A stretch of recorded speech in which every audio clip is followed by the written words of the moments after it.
All right. Checking. We are live. Perfect. It is official. What is up, wrestling friends? Welcome to AWW Radio. I'm your host, Derek Levendusky. I am not here with my normal co-host, Ben Levendusky, the other half of the Bleacher Brothers, due to some personal things going on in his family. But I do have a guest with me today, and I welcome Mike Moore, Mindset Mike from Wrestling Mindset. Good to see you, man. You know, it's still hard for me to call you Derek when you're in my phone as Wayne Fish. I don't know if I'm ever going to. Hey, that's a secret. Oh, I'm sorry. So sorry. I didn't tell anybody. Listen, okay, I know Wayne Fish. Okay. It's true. So I only know you through Wayne. So I guess I should probably change it. I should probably change it to make it correct. Yeah, I'm his agent. Okay, Yeah, I set things up for him. I set up interviews for him, and I keep him behaving well so that he doesn't get kicked out of Fargo. I need to put Derek and then in parentheses Wayne Fish. So that's usually what I do with like clients I work with, and I'll have like their name and then their agent in parentheses. So that makes sense. Yeah, maybe sometime when Wayne gets back from England, where he's recording an album in quarantine, maybe Wayne Fish can interview you. So I will definitely that'll definitely be an album that I buy. Well, I'll give a big announcement here, okay? On the Wayne Fish side of things, Wayne Fish got permission from Mackay Lewis to record a professional version of the Mackay Lewis rap. Wow. Well, that's pretty awesome. I wonder if that's going to hit the iTunes top 10. Oh, I mean, at least the top 10,000. Yeah, I think I might even hit the top 11. It's going to be really big. Really big. Anyway, hey, so this is our 26th show for AWW Radio.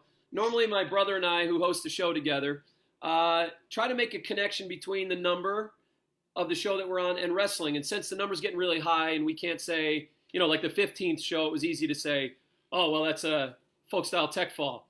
The higher you get in numbers, the farther away you get from wrestling connections. So what we're doing now is we're actually using states in alphabetical order, and the 26th state is Montana. Now, I got to tell you, do you have any connections with wrestling in Montana? I don't.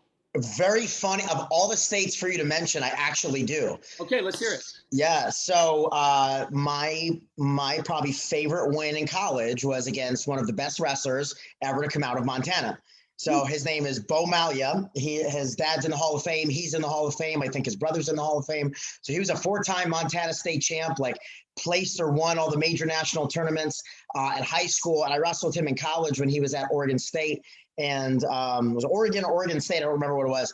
And I remember coming off the mat, like this was before track wrestling like really took off at all. It was like the infancy of track wrestling. So we had a flip phone. I didn't have a smartphone. I couldn't look up on track. Track was literally where you'd look up on the screen and figure out like who you had next, right?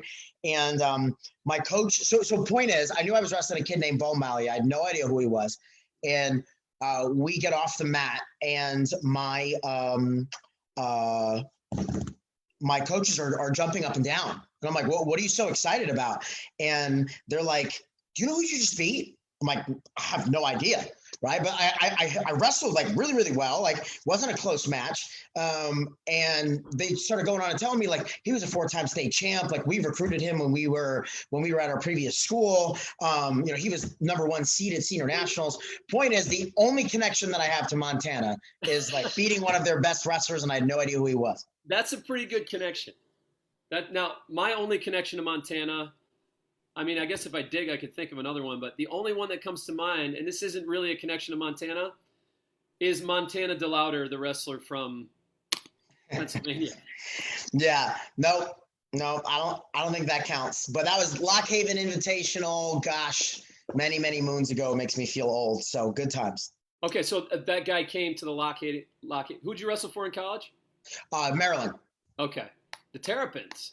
Yeah, we were so junior year we were top 10 in the country, and then really the coaching staff that came, so it was Pat Santoro and Todd Beckerman and Brad Dillon. They came in and they turned Maryland from like bottom 3 in the ACC to top 10 in the country in like 3 years. They did a really good job. And then Todd left to go coach at Brown, and then Pat and Brad Dillon went back to coach at Lehigh.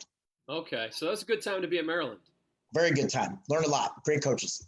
Now, when I was a kid, I was a huge Orioles fan. Did you ever get out to the Orioles games down there? So it's funny. I didn't while I lived in the DC, Maryland area, but I came back to visit and like meeting up with all of my friends. We then went to Camden Yards, right? Yeah, it's a nice little park. It's a beautiful park. Like if you like baseball stadiums, that's probably one of the top 5 in the country. Yeah. Now you're in Houston. You're sitting in your office down in Houston. What's the weather like down there? Hot.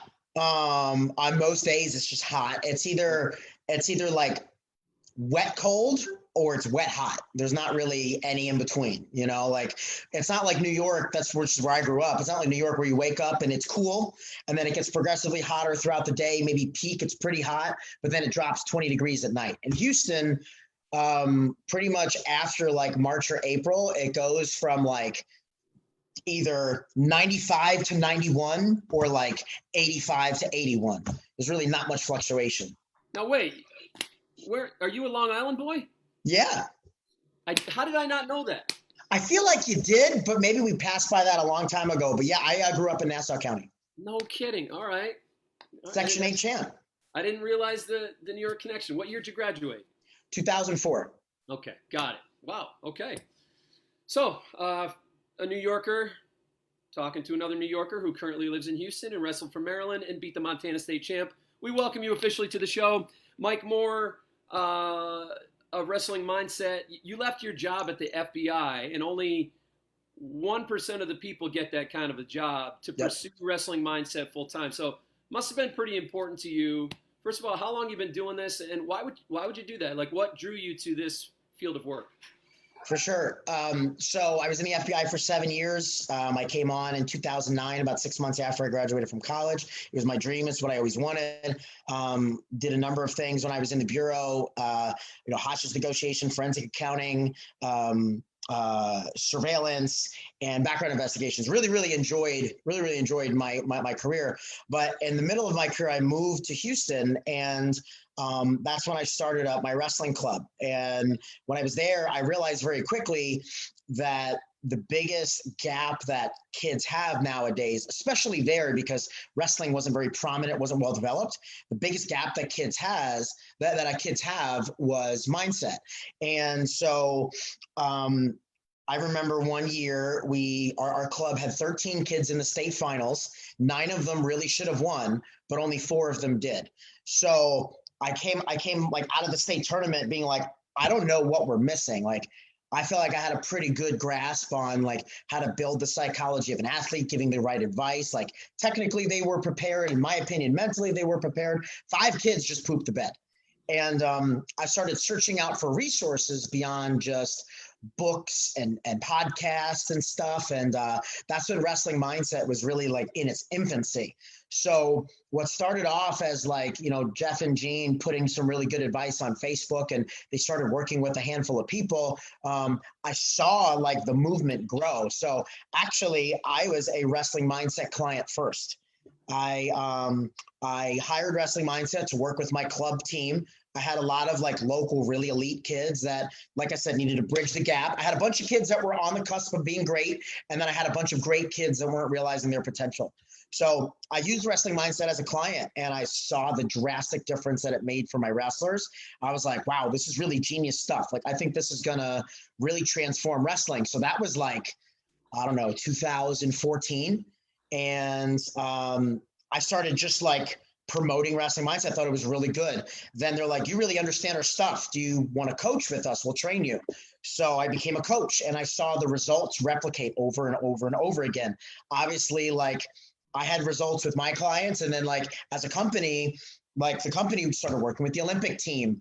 Kyvan Gatson was one of our clients at Iowa State, and he beat Kyle Snyder. And everybody knows the reference to ice cream. Well, his reference to ice cream was relating to one of the worksheets we did with him. My son actually has the ice cream shirt. Yeah. Yep.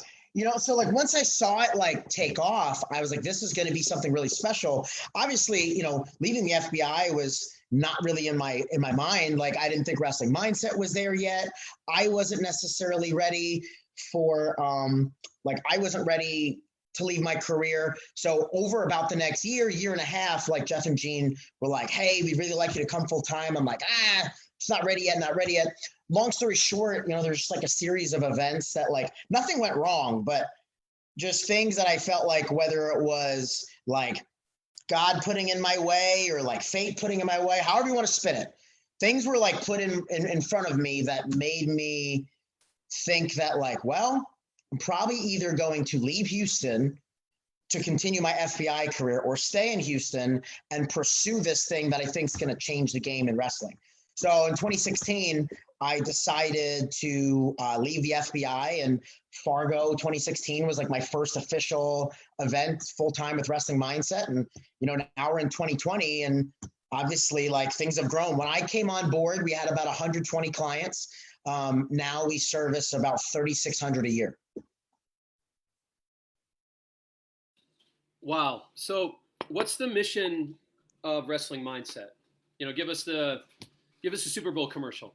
For sure. Super Bowl commercial. So Wrestling Mindset, we use sports as a vehicle to teach athletes life skills and virtue, right? So it's in twofold. It's, you're building virtue in athletes using a sports specific mindset training platform. And then also the other part is, we are trying to help them either, solve some problems that they're having in their sport, whether it's like they're not reaching their potential, they're being held back from, mindset related struggles that they're having. So I think it's, like I said, three or fourfold. It's building virtue effectively using sports as the vehicle, right? Two, it's helping athletes reach their athletic potential, but also helping them reach their potential in life. We all say sports as a vehicle to teach life lessons, but realistically, sports over the last generation hasn't done as good of a job. So using our system, it's a sports-specific mindset training curriculum. We're able to help systematically teach these lessons that help them on the mat, off the mat. So now Wrestling Mindset actually works with 21 different sports. We have 21 different sports-specific programs. And, that's the goal, is that like our goal is the same as parents, teachers, and athletes. We want you to reach your potential using sports as a vehicle and then carrying on through the rest of your life. Now, do you specifically work with the wrestling community, or are you also diversified among different sports? So I'm diversified among all sports. I would say I'm probably one of the coaches that like I've worked with a collegiate national championship archery program. I've never played archery a day in my life, right? I've worked with women's volleyball, lacrosse. I've never played lacrosse. I'm one of the coaches, being with the experience that I've had over the years, that I can work with all sports, but we do tend to stick athletes and teams with people that have played their specific sport. So talk about just the context that you're trying to reach, that mindset of a wrestler, that mindset of an athlete. But of course, this is a wrestling show. So let's talk specifically about that. I guess, first of all, let's just talk about how important and how big a piece is the mental part of the game. I'm glad you said it like that. So why don't I ask you, what percentage of wrestling do you feel like is mental versus physical? Well, I probably over the years as a coach, that's changed. I probably would have said less early on, but now it's probably more than 50%, maybe 75% is mental. For sure. And I would agree with you that it's changed over time, for sure. And that's a whole nother topic to go into, right? And so if our sport is 75% mental, now let me ask you, what percentage of our training is dedicated to mental training? Yeah. So that's the gap, right? Yeah. So there's the building virtue and life lessons, right, and then there's the gap in training, right? So we're saying that 75% of the sport is mental, but we're going to train almost 100% physically. So, right, the things that we hear from people sometimes is like, well, we do mental training, we do goal setting, and we visualize. Like, that's a total of 6 out of 60 worksheets in our curriculum, right? So think about this. In wrestling training, if you want to get stronger, you have to lift the weights. If you want to get faster, you have to run the sprints. If you want to get better at bottom, you have to practice your stand-ups. But when it comes to mindset, all we've done for generations is talk about it, read about it, and watch videos about it.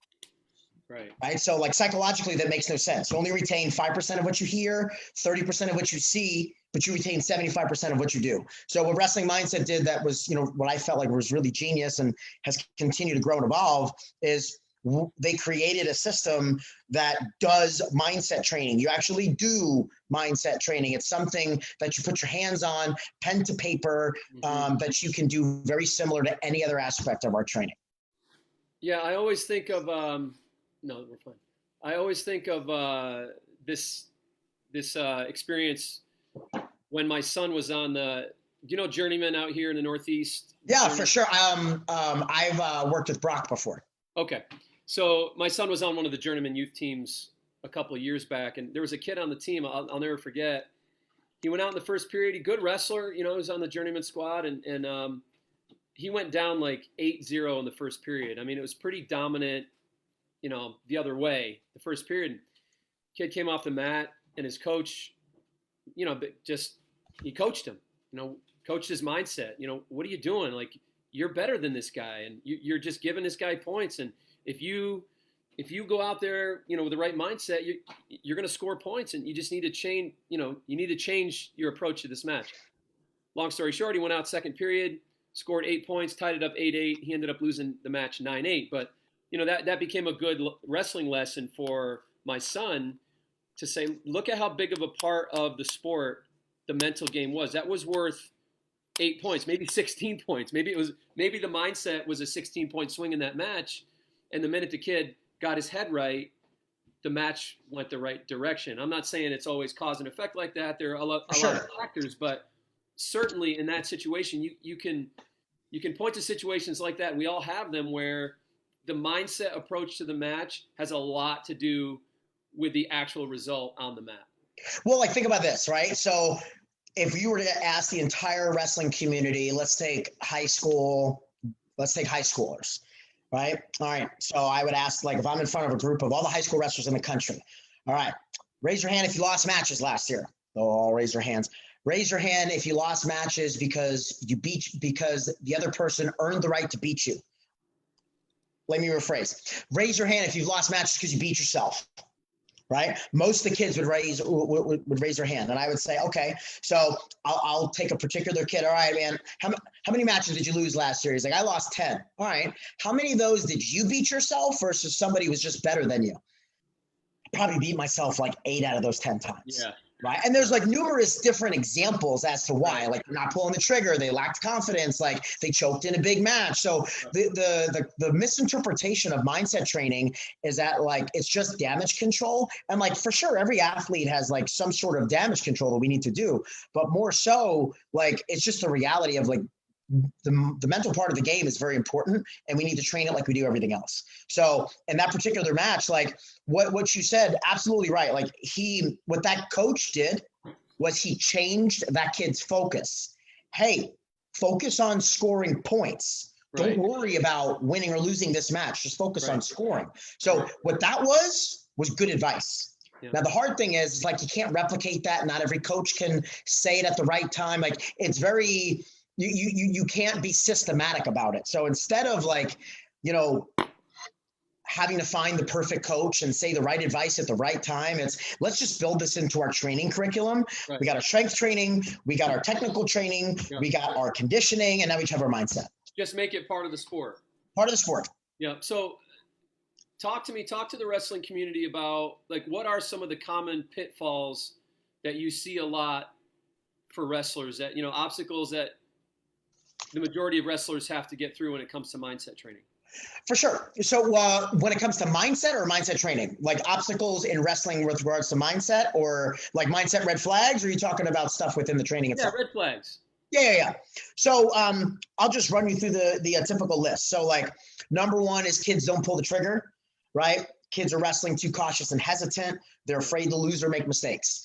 They give good opponents too much respect. I say those four are directly connected, Yeah. right? So why does a kid not pull a trigger, right? Well, he either doesn't believe in, he doesn't have clarity. He doesn't know what he's best at.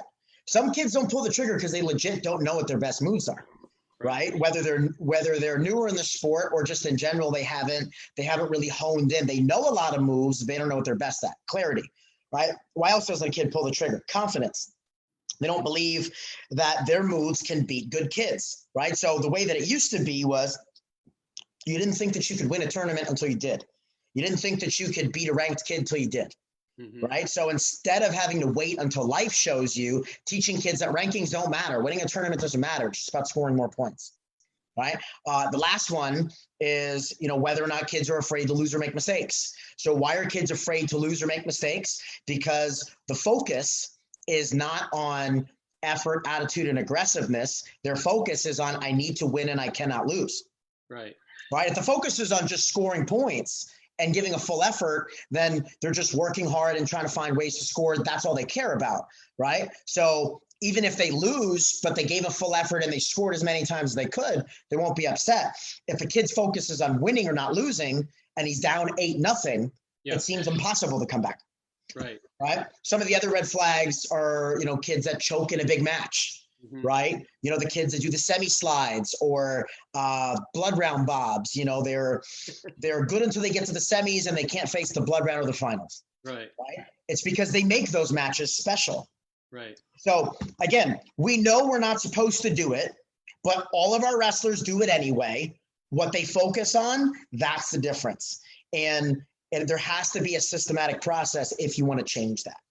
So it's almost like a big part of the training is eliminating all the distractions, right? That take away from the main goal, which is performance. You don't want to be thinking about what they're going to do to you. You need to just be focused on performing and executing what you're going to do to them. To them, right? So it's what all the things you mentioned you could put in the category of just distracting from that goal and that mission. Like the minute you start thinking, oh my gosh, like I remember when I went to Sweden with Team USA cadets and some senior level women in 2016 because Joy was on the team.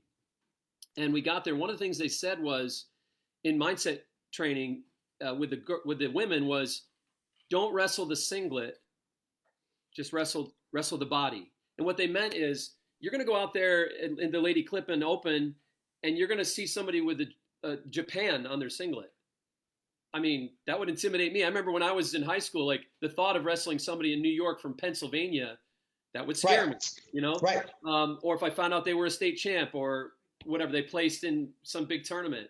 And so you end up like wrestling their accolades or you wrestle their performance, you wrestle their singlet, And so putting that out of your head and it's just a body. It's just another person. Like that's the kind of stuff we need to get to, right? For sure. So what you're saying, again, is similar to what that coach said. Great advice. They know they're supposed to not wrestle that singlet, but why do they treat them differently? So the concept of mindset training comes down to, in order to change the way that we perform on a consistent basis, right? Because you don't want to beat the best in the state and then lose to the worst in the state, right? You want to consistently perform well. Well, if you want to do that, if you want consistent, better performances, like you want to change the way that you perform, you have to change the way you think. So if you just tell somebody, hey, don't worry that girl is from Japan. Don't worry that she won a world medal. Just go out there and wrestle her body. She hears what you're saying, but that's not going to register. No, it's right? like, don't think about brown monkeys right now.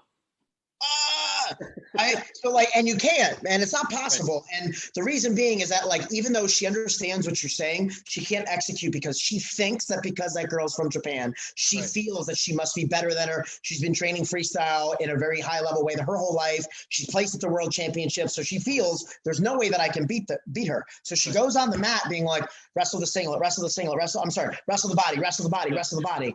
But they don't. With mindset training, you are changing the way that somebody thinks so that you can change the way that they feel. Yeah. And you can't do that with just words, right? You can't do that with just words. Think about like if someone has an unproductive belief or a negative belief. If, you can't tell somebody, hey, you shouldn't feel that way. Right. And you can't tell them, hey, you shouldn't feel this way because of this. Right. They have to change the way that they feel. How important is it, mindset, Mike, to in training the mindset to put your wrestlers into contexts where that would happen, where they'd be challenged. You know what I mean? Like, you don't want the first time that's tested to be, whatever, state finals or, or Fargo, right? So you want to get into those situations. And I guess this comes down to, how a lot of wrestlers, I think, avoid the hard situations until it's until they're obligated to it. Yeah. So I guess my question is, how important is that practical approach to competition paralleled with mindset training?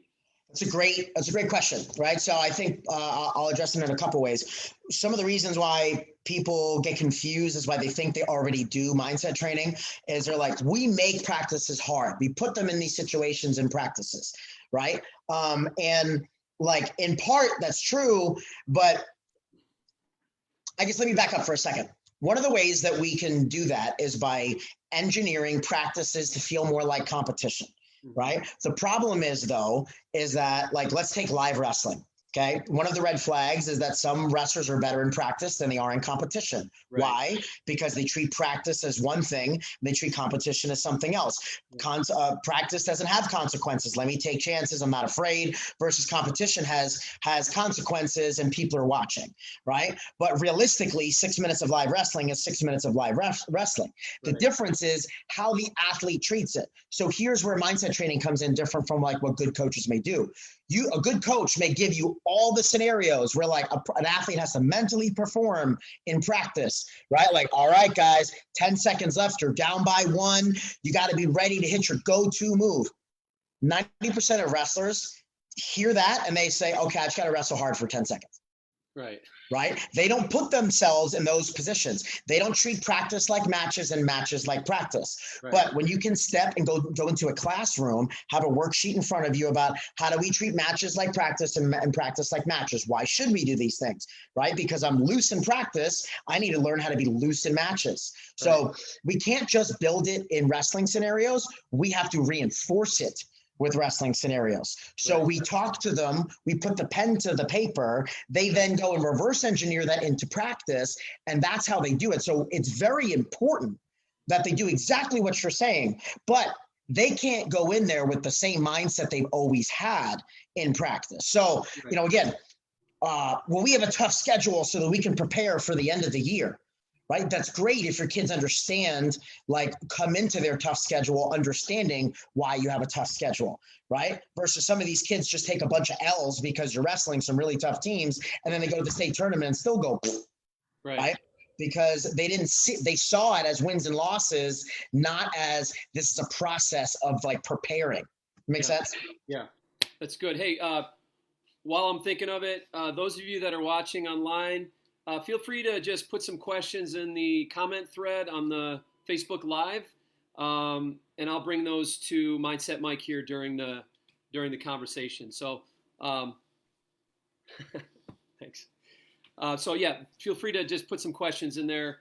Mindset Mike's got a lot of knowledge about this part of the sport, and last summer we had Mindset Mike at Fargo with our New York team, the women, and a lot of young women benefited from not only the public training you did, but the conversations that happened, around the team and around those matches. So we welcome those questions. Hey, why don't we're going to take a break from the official interview here and do a little fun segment here, okay? Sure. Those of you that have been on our show know we're not just an interview. No, we are not. AWW Radio is also a game show. So let's see. What do we got here? This one's called Kids, Riddles, and Rhymes. Now, you're all about you're about cracking the code, right? We know that. Right. That's what you do. So we want to ask you some kids, riddles, and rhymes, and see how you do. All right, see how you can answer these. And I will tell you, if you can get, let's say, if you can get half of these right, you, my friend, are going to get a crayon ring made by my son Jack. Wow. Okay. That would be such an honor. Yeah, Kennedy. Probably going to get them all wrong. That's all right. We may lower the bar. We'll see how it goes. But okay. Yesterday, Karina and Kennedy Blades both won rings. So all right. Let's see if we can keep the streak going. Okay. All right.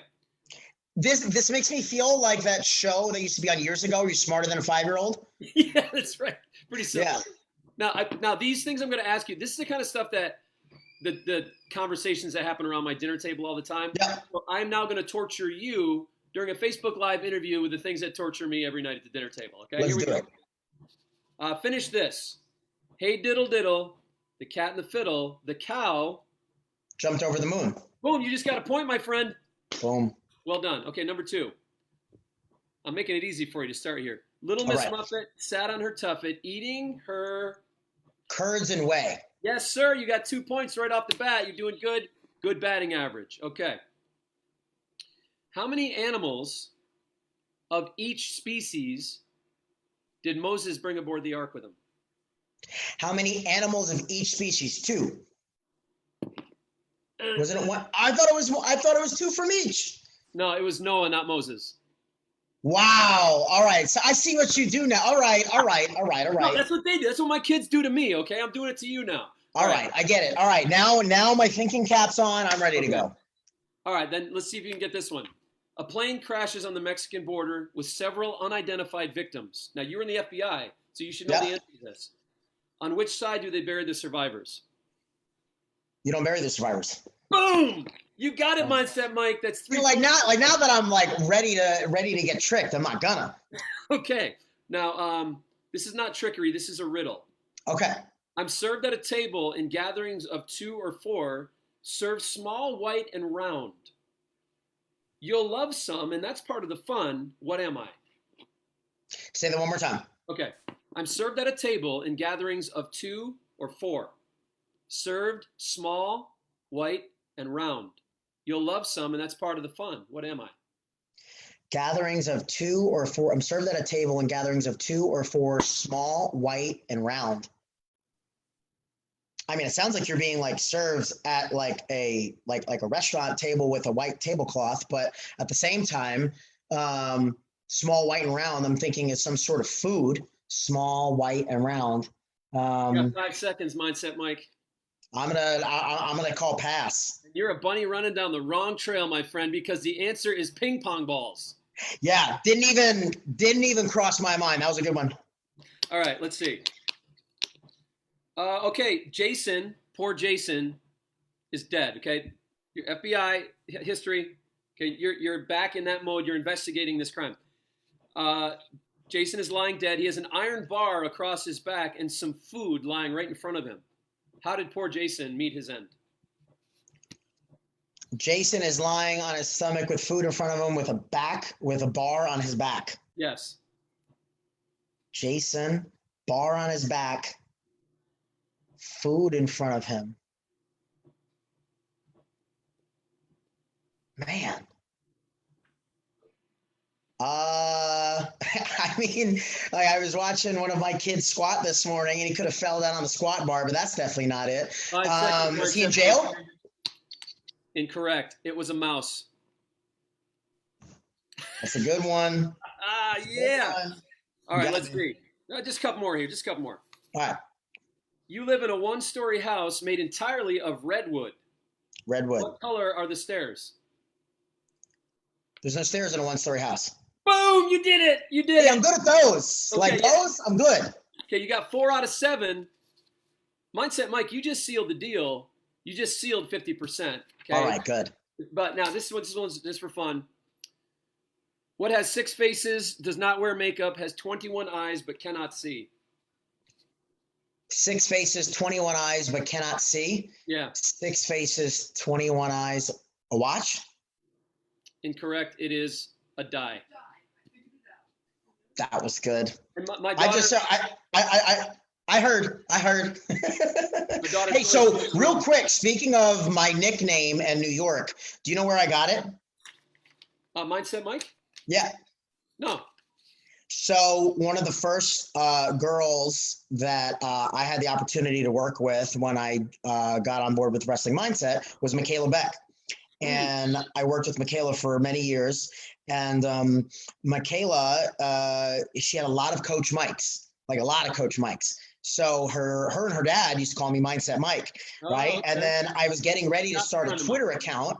And I'm like, what the heck do I call myself? And I'm like, I remember Michaela would always call me Mindset Mike, and I'm like, all right. And then it just became a thing. Like people only know me like as that. I remember I was going to the bathroom. I was in the urinal at Big Tens, and someone recognized me by the back of my head, and they're like, "Are you Mindset Mike?" Perfect. I was like, "Good haircut, catchy name, sealed the deal." Yeah, and my friend Wayne Fish is sorry that he messed it up and called you Mindless Mike. You know what? I still get called Mindless Mike too, so I still get called. Sorry on his behalf. I'm sorry on his behalf, my friend. Yeah. Okay.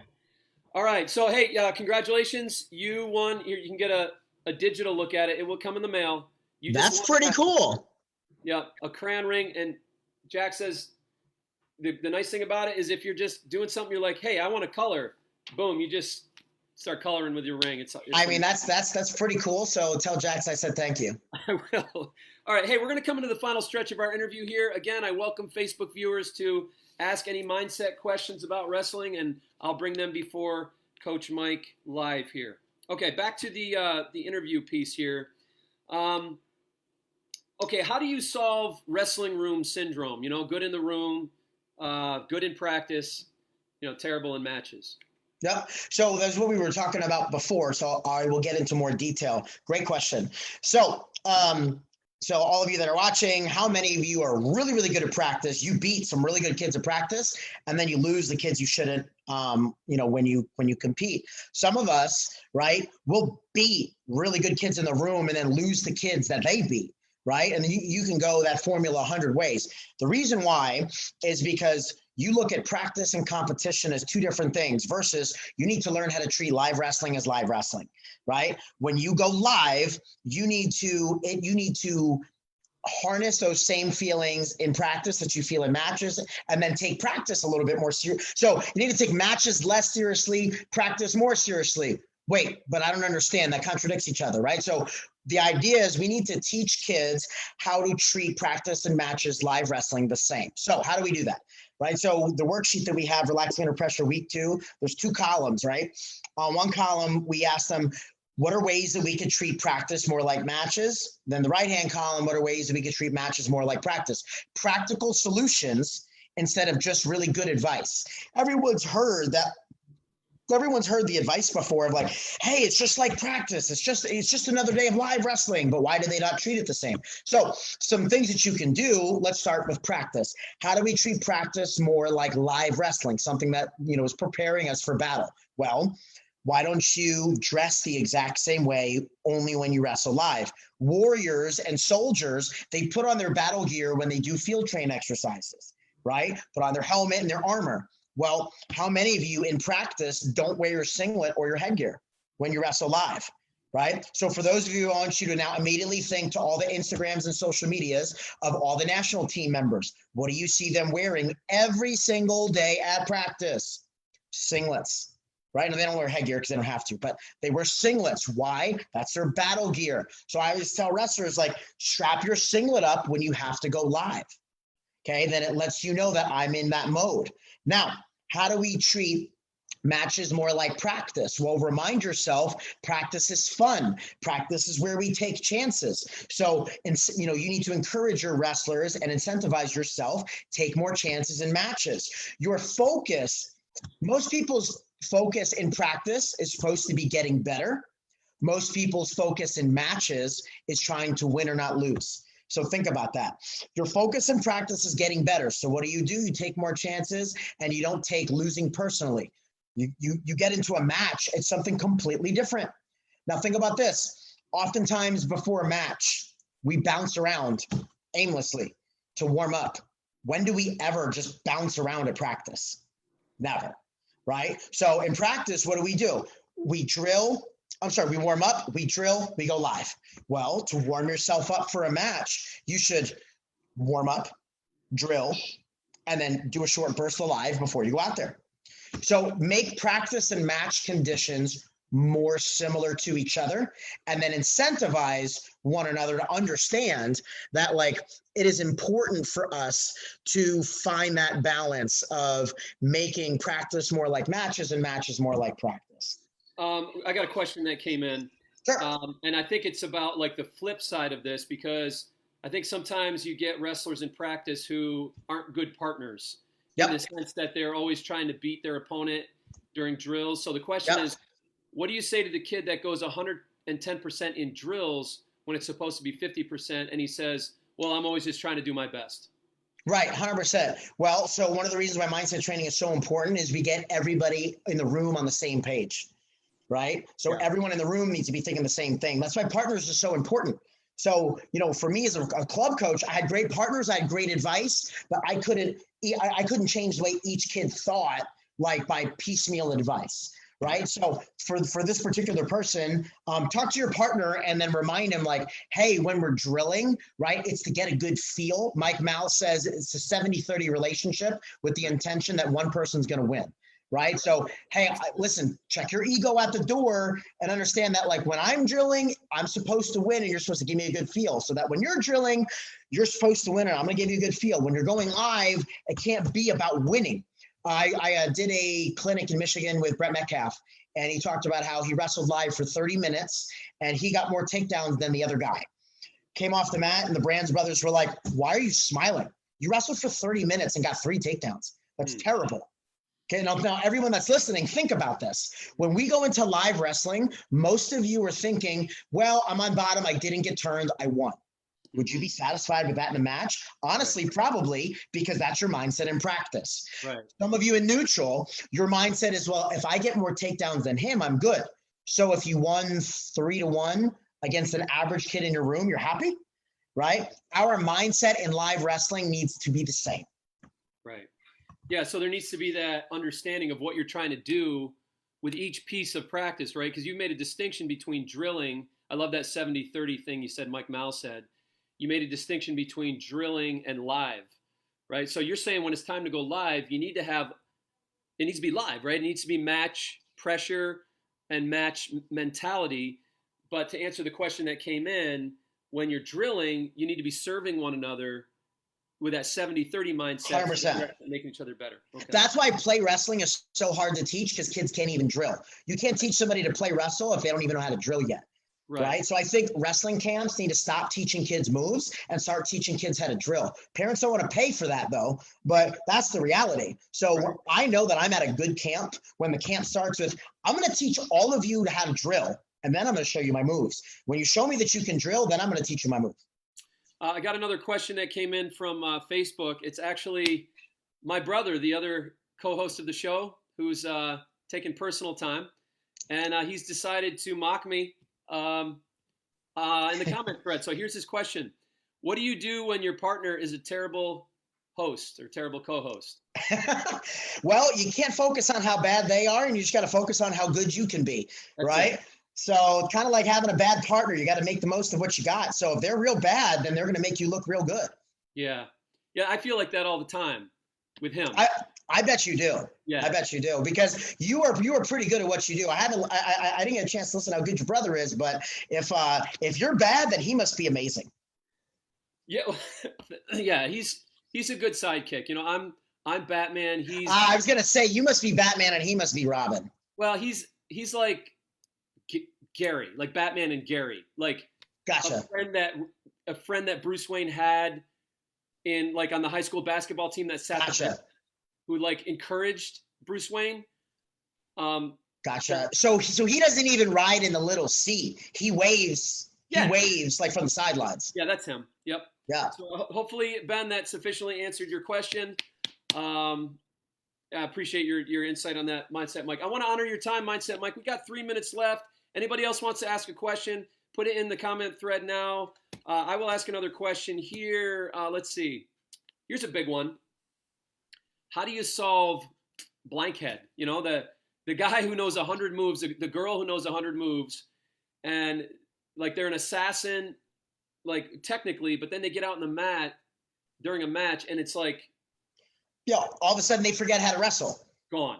Right. So what happens is that they treat practice and they treat matches special, right? So whether it be particular matches or all matches, usually it's like someone that knows a lot of technique, they go blank in certain matches. They're great in the prelims, they're great in the quarters, they get to the semis or the finals or the blood rounds, and then they forget how to wrestle, right?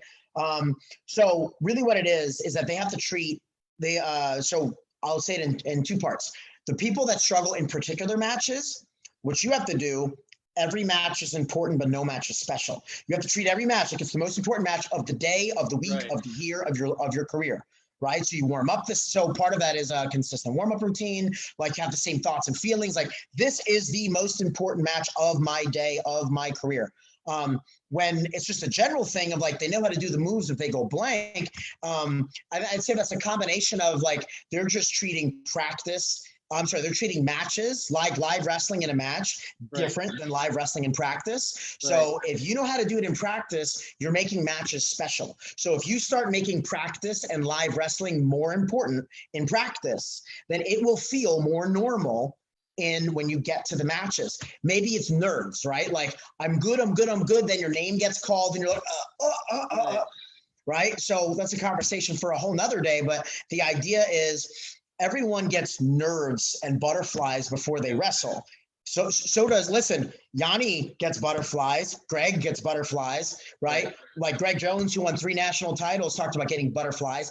The difference is when their body does those things, they know what to do with them versus when other people's body gets cotton mouth, their heart races, they start to sweat, they get jittery.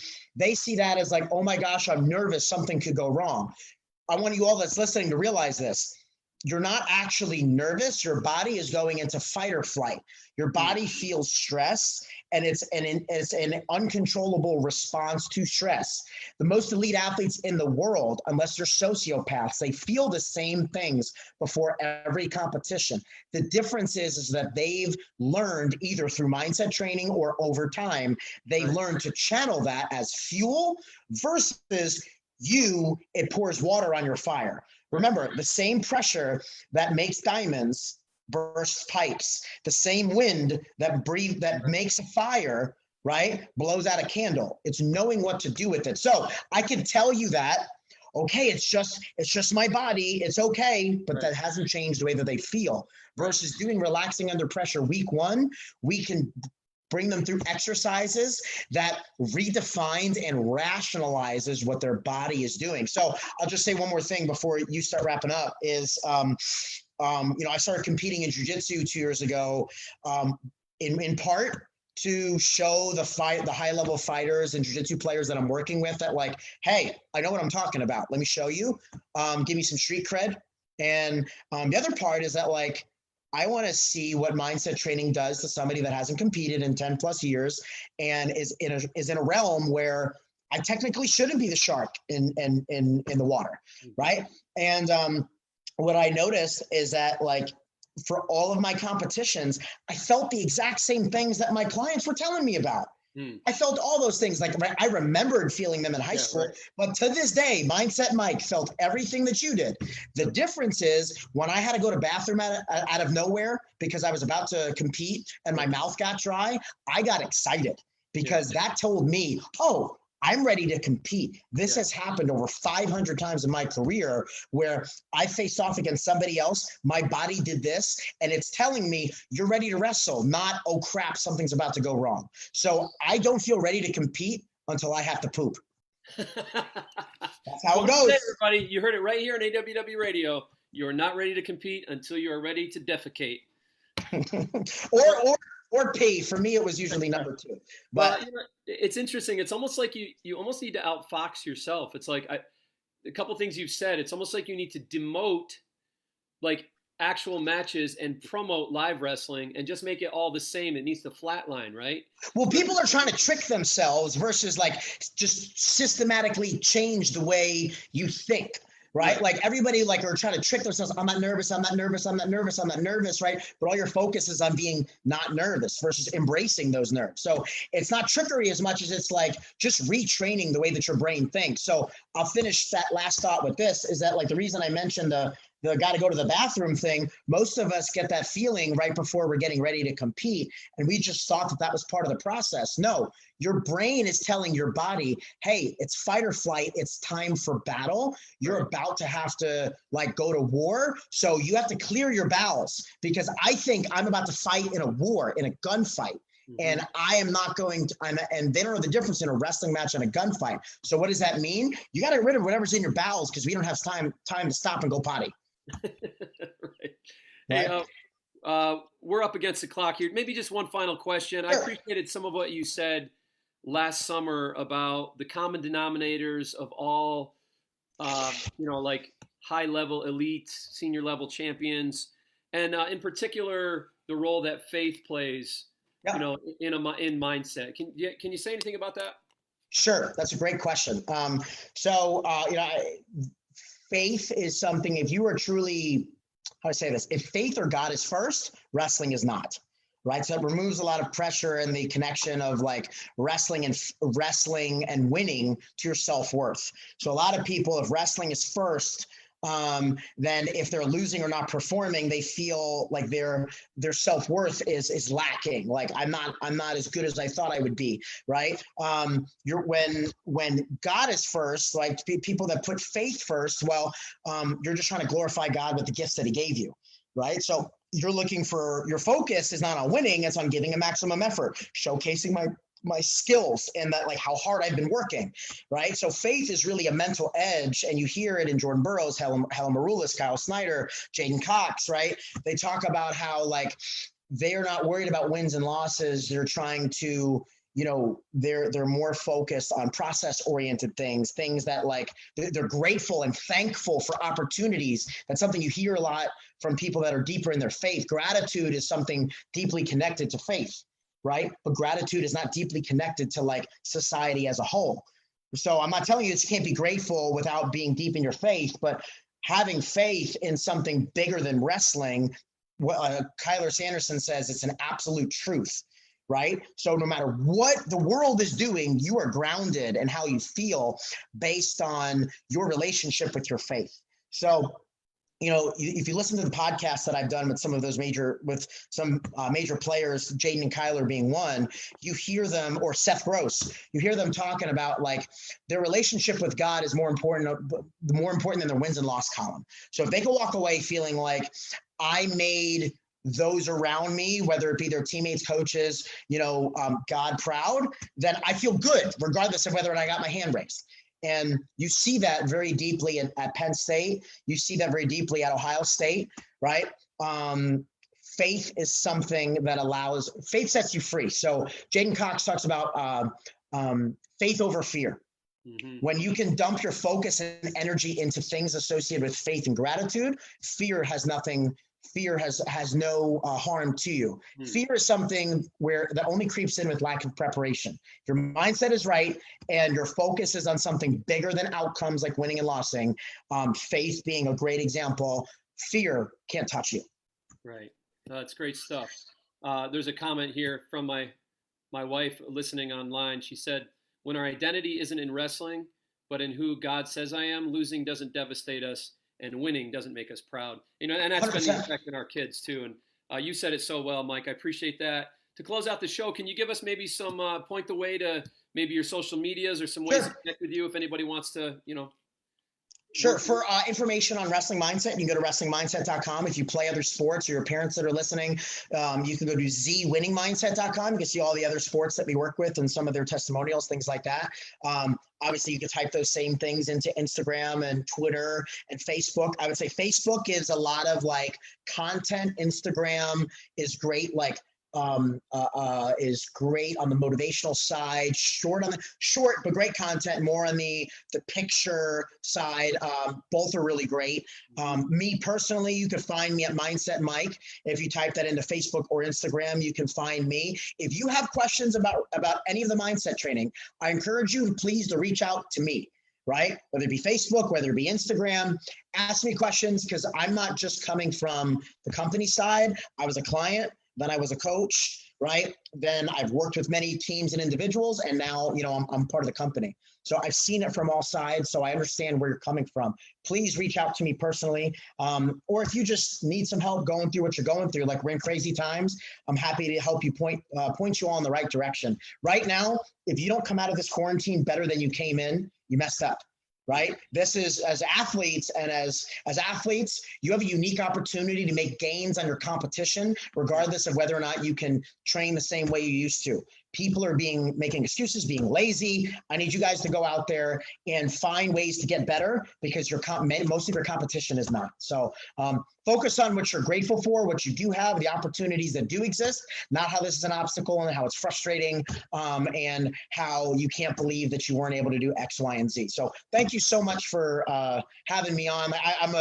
I actually got my start in wrestling through women's wrestling, right? And then we've touched on that a little bit, but my entrance to the wrestling community came because I had 5 nationally ranked girls in my club room at one time. And, I have a strong passion for women's wrestling. I have 4 kids in the state finals this year. All 4 of them were girls. 2 of them won the state tournament here in Texas. So, I'd love to hop on another time and take the mindset cap off and, talk some wrestling, especially in women's wrestling. I hope everyone watching obviously supports women's wrestling, but you need to double down and realize that if you want wrestling as a whole, particularly men's wrestling, to survive, you better pump the hell out of women's wrestling, because there are saving grace. And it's a wonderful growing sport regardless, that teaches growing women that I think really fit into this mold great things. But bottom line, regardless of your feelings, if you want men's wrestling to survive, women's wrestling needs to thrive. Let me say that again. If you want men's wrestling to survive or one day thrive, women's wrestling needs to continue to thrive. Thank you. Great stuff, Mike. You're always a great conversation. Appreciate you. Appreciate what you do. Appreciate you coming on the show and giving us time. So thank you. And I know you're up against the clock, so appreciate everything. And to all our listeners, thanks for joining in today. And until next time, we are out. Thank you. Take it easy, everyone.